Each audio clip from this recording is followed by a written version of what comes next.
भी पहुंचा रहे फ्लैश फ्लड के बाद अभिषेक, हम देख पा रहे हैं तबाही की तस्वीरें देहरादून से सामने आ रही हैं। देहरादून में सबसे ज्यादा सेफ जोन माने जाने वाले इलाके हैं। सहस्त्रधारा की बात करें तो टूरिस्ट बड़ी संख्या में भी पहुंचते। जरा अभी क्या हालात हैं, ताजा तस्वीरें वहां से क्या है वो दिखाइए दर्शकों को।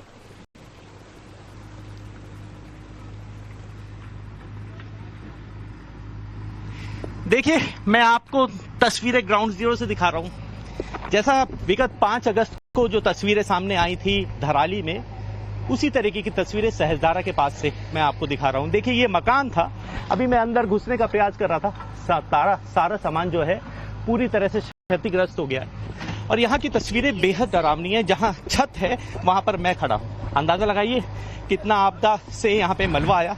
मलबा आने की तस्वीरों के बाद देखिए, यहाँ पे जो मकान बने थे पूरी तरह से ढक चुके हैं, मलबे में आगोश में आ चुके हैं। और यहाँ पे जो तस्वीरें हैं वो बेहद डरावनी है। देखिए, ये जो खुदाई हो रही है, यहाँ पर खुदाई होने की वजह ये है कि यहाँ पे जेसीबी जो मशीन है पूरी तरह से मलबे में दब चुकी है। देखिए, ग्राउंड जीरो से मैं आपको तस्वीर दिखा रहा हूँ। बेहद डरावनी तस्वीरें हैं। यहाँ पर अंदाजा लगाइए, जब मूसलाधार बारिश हुई, लगातार तेज बारिश हुई, उसके बाद जो मलबा आया, ये छत है, ये जेसीबी की छत है। और इससे अंदाजा लगाइए, देखिए मैं यहाँ पे हूँ और जेसीबी पूरी मलबे के नीचे दफन हो चुकी है और इसका रेस्क्यू किया जा रहा है। लगातार नगर निगम की टीमें और जेसीबी, शासन प्रशासन की टीमें यहाँ मौजूद हैं। और छोटे धराली के रूप में अगर मैं कहूँ इस जगह को, तो गलत नहीं होगा।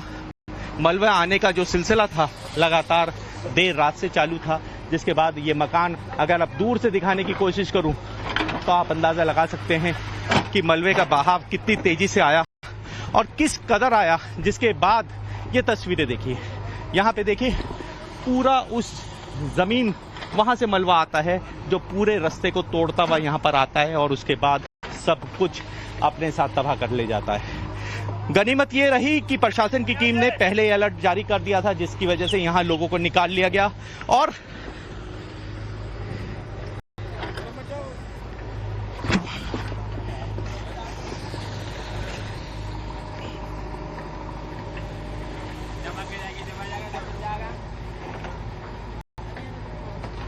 अभिषेक, आप संभल कर रिपोर्टिंग करें, क्योंकि हम देख पा रहे हैं कि वहां स्थिति बहुत ही विकराल हो रखी है।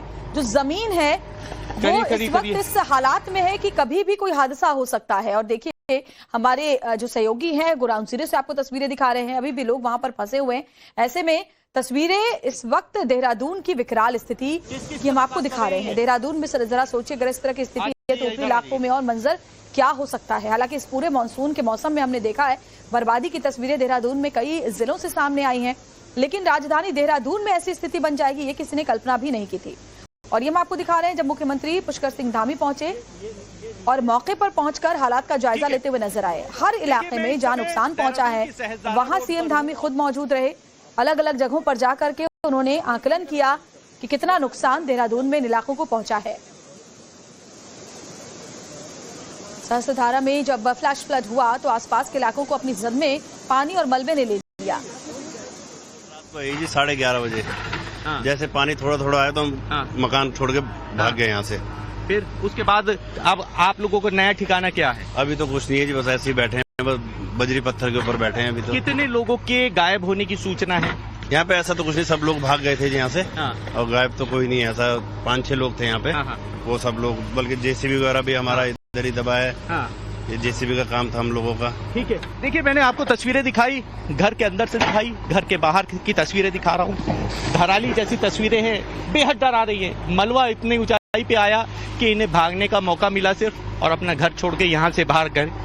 उसके बाद जो तस्वीर है ये तकरीबन देखिए जेसीबी की हाइट कितनी होती है, 12 से 15 फुट की हाइट। और उसके ऊपर मैं यहाँ खड़ा हूँ, देख रहे हैं आप मलबे का हाल। देखिए मलबे का क्या है कि मैं जेसीबी की छत पे बैठा हूँ। मलबा इतना आया कि जिसके बाद ये तस्वीरें काफी डराने वाली हैं। अभी हम ग्राउंड जीरो पे लेके चलेंगे, जहां पर कुछ लोगों के फंसे होने की भी सूचना मिल रही है। तकरीबन 20 से 25 लोग हैं जो रात में किसी होटल में रुके हुए थे और वो वहां फंस गए। रास्ते पूरी तरह से क्षतिग्रस्त हो गए। मैं आपको दिखा रहा हूँ, ग्राउंड जीरो से दिखा रहा हूँ। मैंने आपको छत दिखाई, घर दिखाए, लोगों की क्या स्थिति है।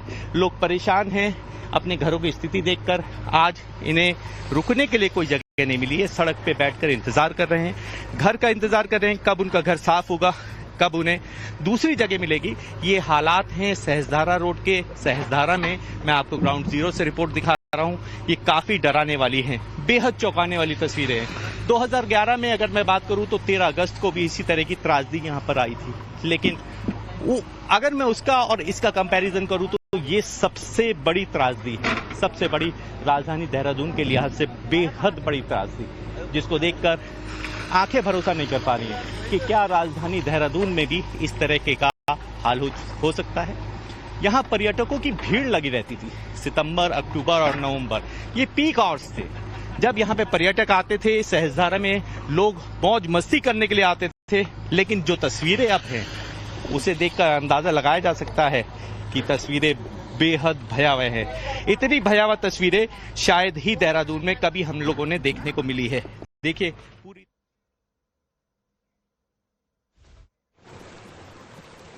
और ये हम आपको अभी सीधी तस्वीरें से संख्या में भी पहुंचते, जरा अभी क्या हालात हैं, ताजा तस्वीरें वहां से क्या है वो दिखाइए दर्शकों को।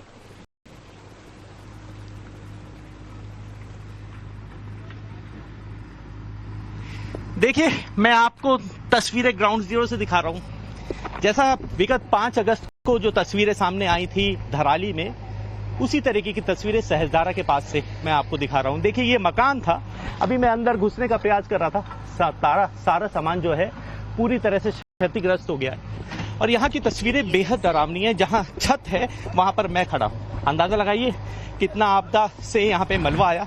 मलबा आने की तस्वीरों के बाद देखिए यहाँ पे जो मकान बने थे पूरी तरह से ढक चुके हैं, मलबे में आगोश में आ चुके हैं। और यहाँ पे जो तस्वीरें हैं वो बेहद डरावनी है। देखिए ये जो खुदाई हो रही है, यहाँ पर खुदाई होने की वजह ये है कि यहाँ पे जेसीबी जो मशीन है पूरी तरह से मलबे में दब चुकी है। देखिए ग्राउंड जीरो से मैं आपको तस्वीर दिखा रहा हूँ, बेहद डरावनी तस्वीरें हैं। यहाँ पर अंदाजा लगाइए जब मूसलाधार बारिश हुई, लगातार तेज बारिश हुई, उसके बाद जो मलबा आया ये छत है, ये जेसीबी की छत है। और इससे अंदाजा लगाइए, देखिए मैं यहाँ पे हूँ और जेसीबी पूरी मलबे के नीचे दफन हो चुकी है और इसका रेस्क्यू किया जा रहा है। लगातार नगर निगम की टीमें और जेसीबी शासन प्रशासन की टीमें यहाँ मौजूद हैं और छोटे धराली के रूप में अगर मैं कहूँ इस जगह को तो गलत नहीं होगा। मलबा आने का जो सिलसिला था लगातार देर रात से चालू था, जिसके बाद ये मकान अगर अब दूर से दिखाने की कोशिश करूं तो आप अंदाजा लगा सकते हैं कि मलबे का बहाव कितनी तेजी से आया और किस कदर आया। जिसके बाद ये तस्वीरें देखिए, यहाँ पे देखिए पूरा उस जमीन वहां से मलबा आता है जो पूरे रास्ते को तोड़ता हुआ यहाँ पर आता है और उसके बाद सब कुछ अपने साथ तबाह कर ले जाता है। गनीमत ये रही कि प्रशासन की टीम ने पहले अलर्ट जारी कर दिया था, जिसकी वजह से यहाँ लोगों को निकाल लिया गया। और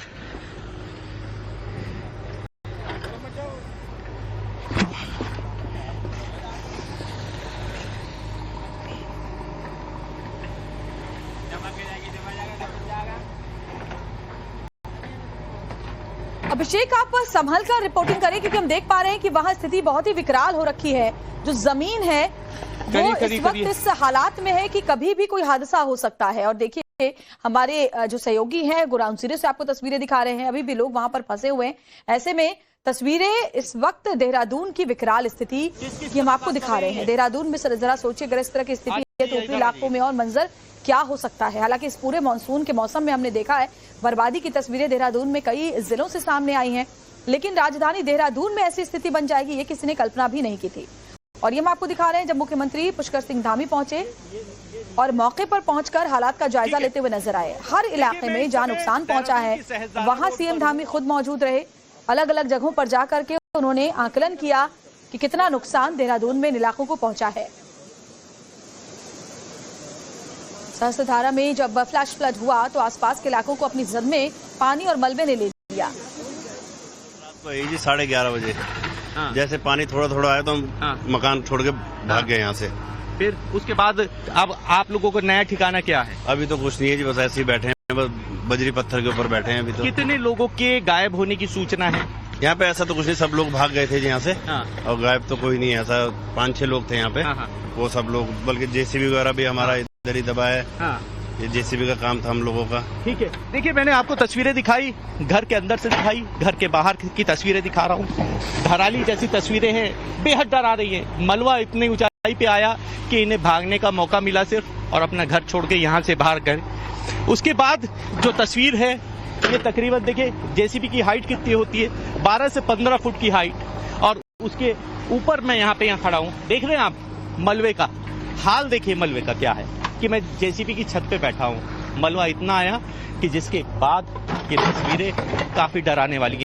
अभी हम ग्राउंड जीरो पे लेके चलेंगे जहां पर कुछ लोगों के फंसे होने की भी सूचना मिल रही है। तकरीबन 20 से 25 लोग हैं जो रात में किसी होटल में रुके हुए थे और वो वहां फंस गए। रास्ते पूरी तरह से क्षतिग्रस्त हो गए। मैं आपको दिखा रहा हूँ, ग्राउंड जीरो से दिखा रहा हूँ। मैंने आपको छत दिखाई, घर दिखाए, लोगों की क्या स्थिति है। लोग परेशान हैं अपने घरों की स्थिति देखकर।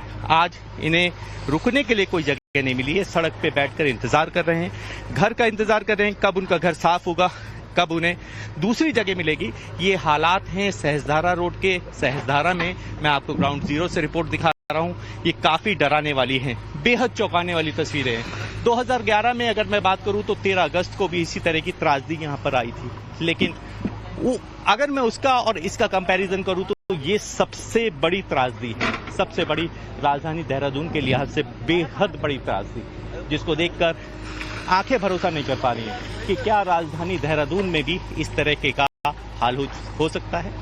यहाँ पर्यटकों की भीड़ लगी रहती थी। सितंबर, अक्टूबर और नवंबर ये पीक आवर्स थे जब यहाँ पे पर्यटक आते थे। सहस्त्रधारा में लोग मौज मस्ती करने के लिए आते थे, लेकिन जो तस्वीरें अब हैं उसे देखकर अंदाजा लगाया जा सकता है कि तस्वीरें बेहद भयावह है। इतनी भयावह तस्वीरें शायद ही देहरादून में कभी हम लोगों ने देखने को मिली है। देखिए पूरी,